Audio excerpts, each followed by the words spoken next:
고난 주간에 요한복음을 통하여 예수님을 만나기를 원합니다. 성경은 하나님의 아들 예수 그리스도를 우리에게 보여주는 편지입니다.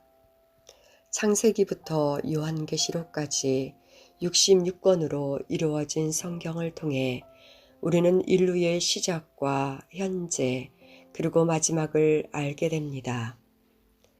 지금 제가 손에 들고 있는 책은 성경 66권 중 하나인 요한복음입니다. 요한복음은 예수님의 삶과 말씀을 쉽고 친밀하게 보여주는 책으로 역사를 통해 수많은 사람들의 삶을 절망에서 희망으로, 죽음에서 생명으로 변화시키셨습니다. 자, 이제 직접 내 눈으로 확인해 봅시다. 요한복음은 AD 85년에서 90년에 기록된 것으로 사도 요한이 그리스도인들에게 익숙한 말씀, 헬라어로 로고스이라는 개념을 도입하여 예수 그리스도께서 하나님의 아들이심을 증명하고 있다. 고난주간 첫째 날에 요한복음 1장에서 3장 말씀을 함께 보겠습니다. 1장 육신이 되신 말씀. 태초에 말씀이 계셨다. 그 말씀은 하나님과 함께 계셨다. 그 말씀은 하나님이셨다. 그는 태초에 하나님과 함께 계셨다. 모든 것이 그로 말미암아 창조되었으니 그가 없이 창조된 것은 하나도 없다. 창조된 것은 그에게서 생명을 얻었으니 그 생명은 사람의 빛이었다. 그 빛이 어둠 속에서 비치니 어둠이 그 빛을 이기지 못하였다. 하나님께서 보내신 사람이 있었다. 그 이름은 요한이었다. 그 사람은 그 빛을 증언하러 왔으니 자기를 통하여 모든 사람을 믿게 하려는 것이었다. 그 사람은 빛이 아니었다. 그는 그 빛을 증언하러 왔을 따름이다. 참 빛이 있었다. 그 빛이 세상에 와서 모든 사람을 비추고 있다. 그는 세상에 계셨다. 세상이 그로 말미암아 생겨났는데도 세상은 그를 알아보지 못하였다. 그가 자기 땅에 오셨으나 그의 백성은 그를 맞아들이지 않았다. 그러나 그를 맞아들인 사람들, 곧 그 이름을 믿는 사람들에게는 하나님의 자녀가 되는 특권을 주셨다. 이들은 혈통에서나 육정에서나 사람의 뜻에서 나지 아니하고 하나님에게서 났다. 그 말씀은 육신이 되어 우리 가운데 사셨다.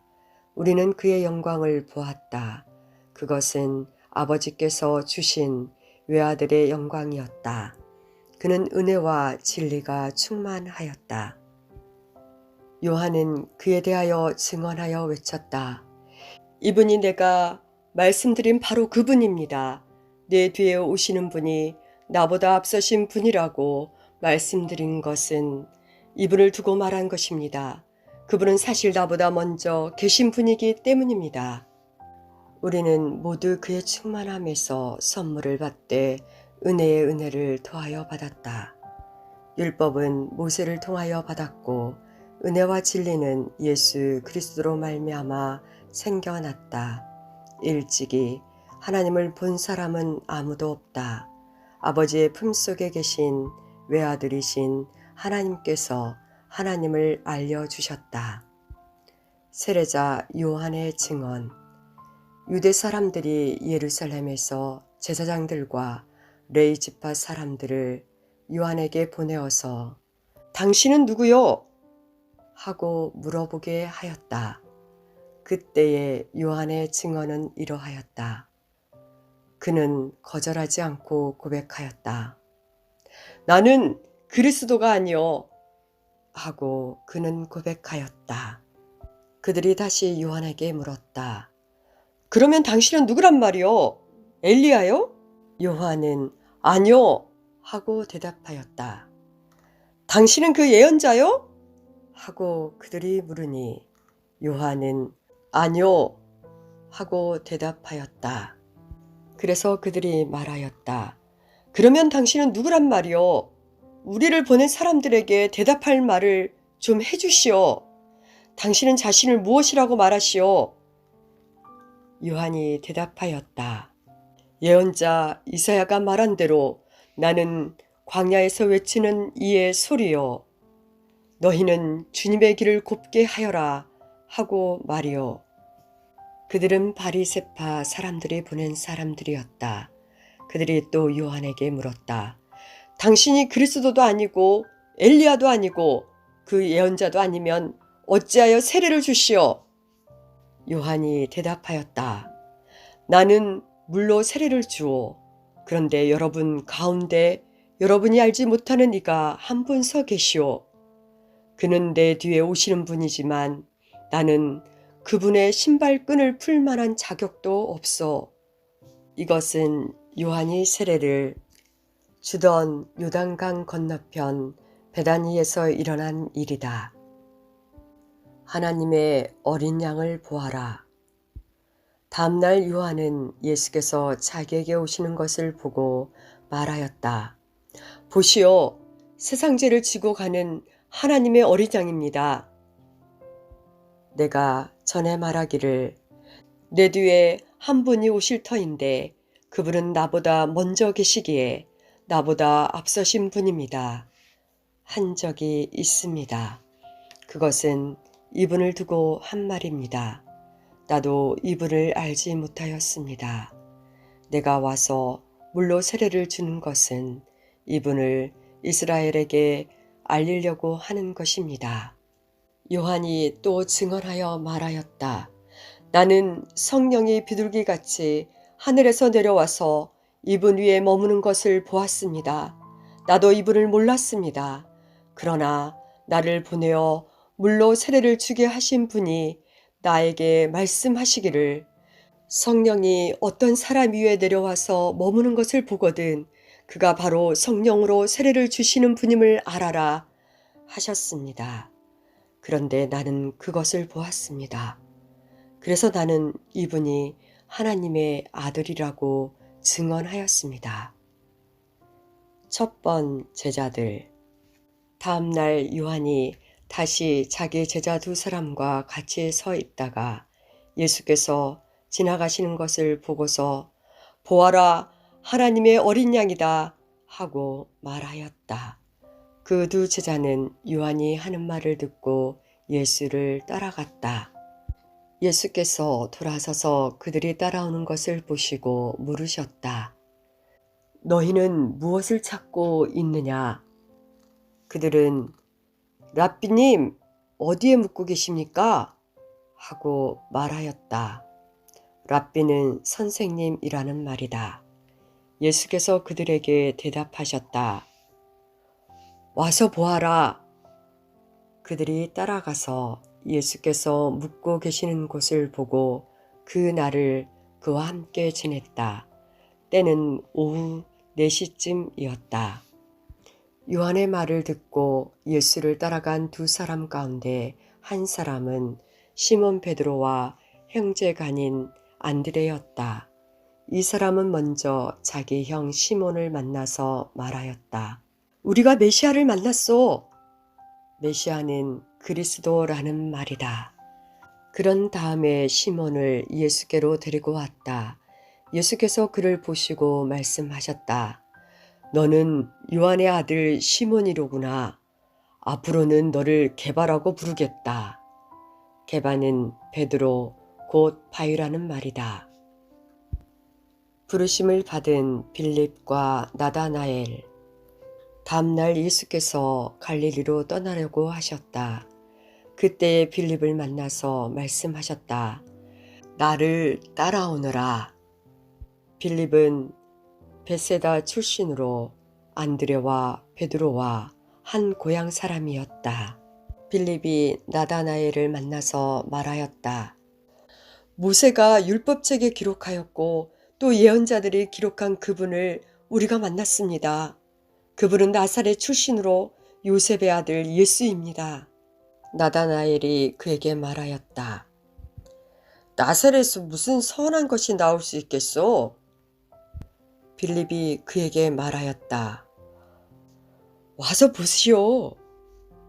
예수께서 나다나엘이 자기에게로 오는 것을 보시고 그를 두고 말씀하셨다. 보아라, 저 사람이야말로 참으로 이스라엘 사람이다. 그에게는 거짓이 없다. 나다나엘이 예수께 물었다. 어떻게 나를 아십니까? 예수께서 대답하셨다. 빌립이 너를 부르기 전에 내가 무화과나무 아래 있는 것을 내가 보았다. 나다나엘이 말하였다. 선생님은 하나님의 아들이시오? 이스라엘의 왕이십니다? 예수께서 그에게 말씀하셨다. 내가 무화과나무 아래 있을 때에 내가 너를 보았다고 해서 믿느냐? 이것보다 더 큰 일을 내가 볼 것이다. 예수께서 그에게 또 말씀하셨다. 내가 진정으로 너에게 말한다. 너희는 하늘이 열리고 하나님의 천사들이 인자 위에 오르락내리락 하는 것을 보게 될 것이다. 2장 가나의 혼인잔치. 사흘째 되는 날에 갈릴리 가나의 혼인잔치가 있었다. 예수의 어머니가 거기에 계셨고 예수와 그의 제자들도 그 잔치에 초대를 받았다. 그런데 포도주가 떨어지니 예수의 어머니가 예수에게 말하기를 포도주가 떨어졌다 하였다. 예수께서 어머니에게 말씀하셨다. 여자여, 그것이 나와 당신에게 무슨 상관이 있습니까? 아직도 내 때가 오지 않았습니다. 그 어머니가 일꾼들에게 이르기를 무엇이든지 그가 시키는 대로 하세요 하였다. 그런데 유대 사람의 정결 예법을 따라 거기에는 돌로 만든 물 항아리 6이 놓여 있었는데 그것은 물 2세 동이들이 항아리였다. 예수께서 일꾼들에게 말씀하셨다. 이 항아리에 물을 채워라. 그래서 그들은 항아리마다 물을 가득 채웠다. 예수께서 그들에게 말씀하시기를 이제는 떠서 잔치를 맡은 이에게 가져다 주어라 하시니 그들이 그대로 하였다. 잔치를 맡은 이는 포도주로 변한 물을 맛보고 그것이 어디에서 났는지 알지 못하였으나 물을 떠온 일꾼들은 알았다. 그래서 잔치를 맡은 이는 신랑을 불러서 그에게 말하기를 누구든지 먼저 좋은 포도주를 내놓고 손님들이 취한 뒤에는 덜 좋은 것을 내놓는데 그대는 이렇게 좋은 포도주를 지금까지 남겨두었구려 하였다. 예수께서 이 첫 번 표징을 갈릴리 가나에서 행하여 자기의 영광을 드러내시니 그의 제자들이 그를 믿게 되었다.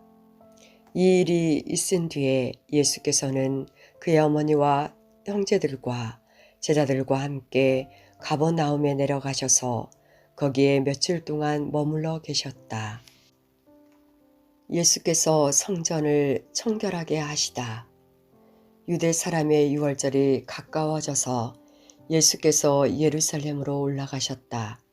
그는 성전뜰에서 소와 양과 비둘기를 파는 사람들과 돈 바꿔주는 사람들이 앉아있는 것을 보시고 노끈으로 채찍을 만들어 양과 소와 함께 그들을 모두 성전에서 내어 쫓으시고 돈 바꿔주는 사람들의 돈을 쏟아버리시고 상을 둘러 엎으셨다.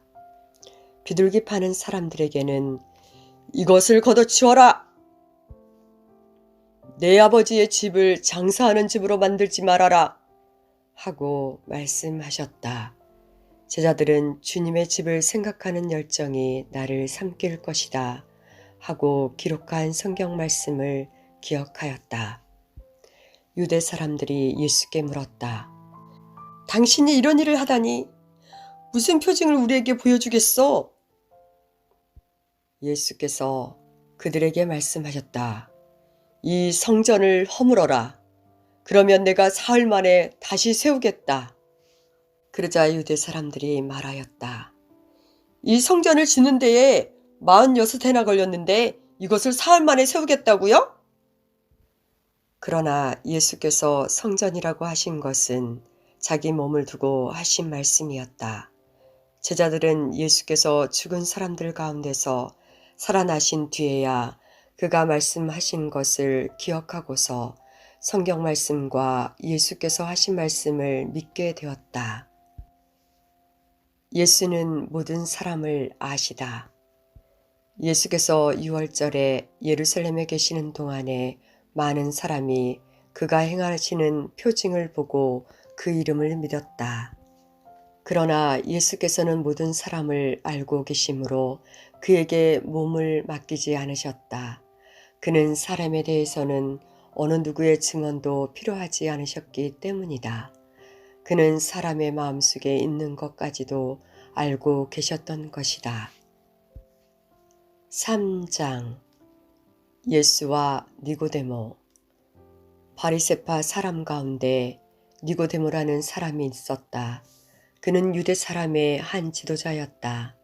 이 사람이 밤에 예수께 와서 말하였다.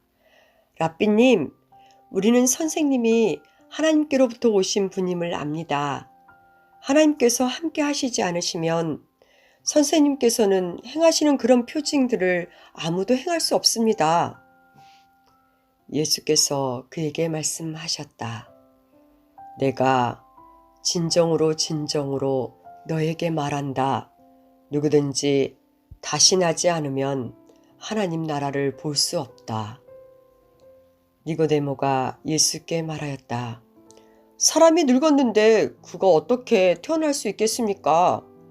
어머니 뱃속에 다시 들어갔다가 태어날 수야 없지 않겠습니까? 예수께서 대답하셨다. 내가 진정으로 진정으로 너에게 말한다. 누구든지 물과 성령으로 나지 아니하면 하나님 나라에 들어갈 수가 없다. 육에서 난 것은 육이요 영에서 난 것은 영이다. 너희가 다시 태어나야 한다고 내가 말한 것을 너는 이상히 여기지 말아라. 바람은 불고 싶은 대로 분다. 너는 그 소리는 듣지만 어디에서 와서 어디로 가는지는 모른다.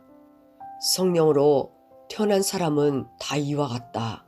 니고데모가 예수께 물었다. 어떻게 이런 일이 있을 수 있습니까? 예수께서 대답하셨다. 너는 이스라엘의 선생이면서 이런 것도 알지 못하느냐?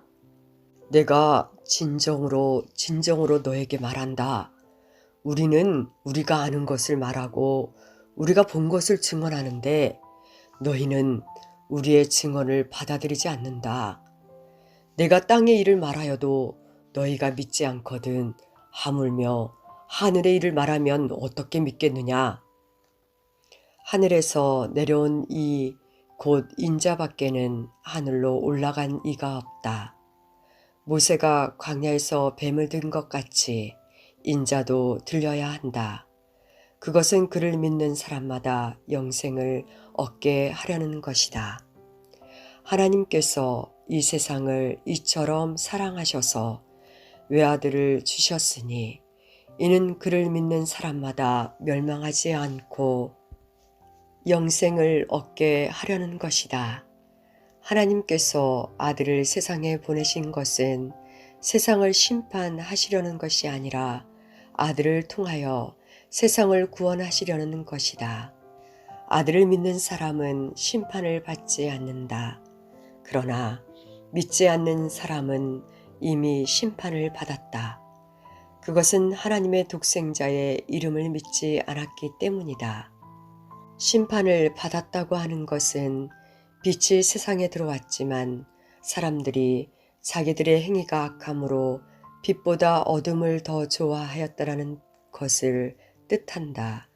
악한 일을 저지르는 사람은 누구나 빛을 미워하며 빛으로 나아오지 않는다. 그것은 자기 행위가 드러날까 보아 두려워하기 때문이다. 그러나 진리를 행하는 사람은 빛으로 나아온다. 그것은 자기의 행위가 하나님 안에서 이루어졌음을 드러내려는 것이다. 그는 흥하고 나는 쇠해야 한다.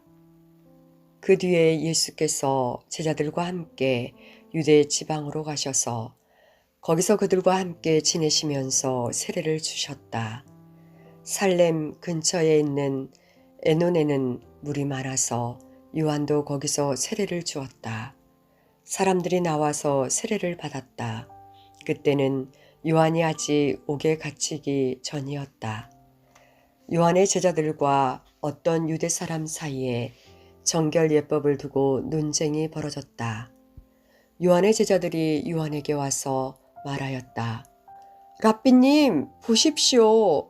요단 강 건너편에서 선생님과 함께 계시던 분, 고 선생님께서 증언하신 그분이 세례를 주고 있는데 사람들이 모두 그분에게도 모여듭니다. 요한이 대답하였다. 하늘이 주시지 않으면 사람은 아무것도 받을 수 없다. 너희야말로 내가 말한 바 나는 그리스도가 아니고 그분보다 앞서서 보내심을 받은 사람이다. 한 말을 증언할 사람들이다. 신부를 차지하는 사람은 신랑이다. 신랑의 친구는 신랑이 오는 소리를 들으려고 서 있다가 신랑의 음성을 들으면 크게 기뻐한다. 나는 이런 기쁨으로 차 있다. 그는 흥하여야 하고 나는 쇠하여야 한다. 하늘로부터 오신 이, 위에서 오시는 이는 모든 것 위에 계신다. 땅에서 난 사람은 땅에 속하여서 땅의 것을 말한다. 하늘에서 오시는 이는 모든 것 위에 계시고 자기가 본 것과 들은 것을 증언하신다. 그러나 아무도 그의 증언을 받아들이지 않는다. 그의 증언을 받아들인 사람은 하나님의 참되심을 인정한 것이다. 하나님께서 보내신 이는 하나님의 말씀을 전한다. 그것은 하나님께서 그에게 성령을 아낌없이 주시기 때문이다. 아버지는 아들을 사랑하셔서 모든 것을 아들의 손에 맡기셨다. 아들을 믿는 사람에게는 영생이 있다. 아들에게 순종하지 않은 사람은 생명을 얻지 못하고 도리어 하나님의 진노를 산다. 아멘. 고난 주간에